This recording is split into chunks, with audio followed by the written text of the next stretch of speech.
When President Trump appointed me as your Secretary of War, I made you a series of promises. I promised that every single one of your taxpayer dollars would go toward one thing and one thing only: building the most lethal fighting force on the planet.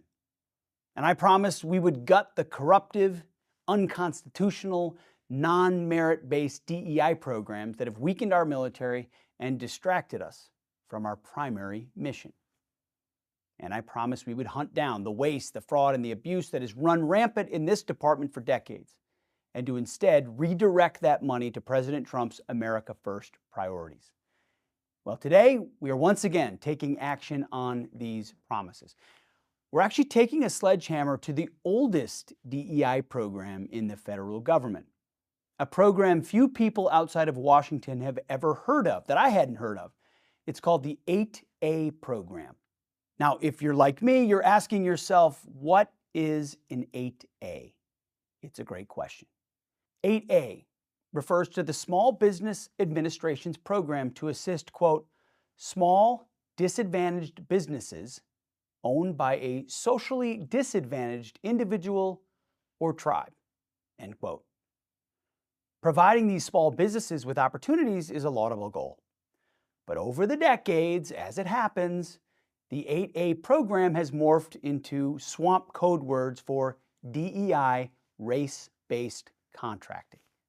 And here's the worst part. In many, many instances, these socially disadvantaged businesses, they don't even do work. They take a 10%, 20%, sometimes 50% fee off the top and then pass the contract off to a giant consulting firm, commonly known as Beltway bandits. For decades, this program, 8A, has been a breeding ground for fraud, and this administration is finally doing something about it. The Department of Justice under Attorney General Pam Bondi recently exposed $500 million in 8A fraud. Treasury, led by Secretary Hegseth, found another $250 million, and their investigation is just beginning. Treasury, Justice, and the Small Business Administration under Administrator Loeffler are all actively investigating their 8A contracts right now. Now, in the Pentagon, $100 million sole source contracts go out the door to these 8A firms almost every day. $100 million sole source contracts go out our door to these 8A firms almost every day, without any competition or opportunity for anyone else to bid. The Department of War is required by law to do almost $100 billion worth of contracts per year with small businesses, including 8A firms. Seems 8A is quite important. But we're not required to pay enormous brokerage fees, only to have these firms pass those contracts along to giant consulting companies, and we won't. We're not doing this anymore. So effective immediately, I'm ordering a line-by-line review of every small business sole source 8A contract that is over $20 million. And we'll look at everything smaller than that too. The Department of War has the biggest chunk of 8A spending, by far, 10 times more than any other agency.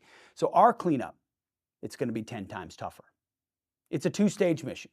First, if a contract doesn't make us more lethal, it's gone. We have no room in our budget for wasteful DEI contracts that don't help us win wars, period, full stop. Second, we're doing away with these pass-through schemes. We'll make sure that every small business getting a contract is the one actually doing the work, and not just some shell company funneling your money to a giant consulting firm. This approach is, of course, not meant to hurt small businesses, and that's not the point. America is full of great, amazing small businesses. This is part of a larger effort to transform our acquisition ecosystem into one that makes sense for the threats we face in the 21st century. I gave a long speech about this back in November. Our goal is to spend your money to build our defense industrial base with businesses large and small that share our mission, not to line the pockets of Beltway fraudsters or to advance the agenda of DEI apologists. Only lethality, and we're going to look at every single contract.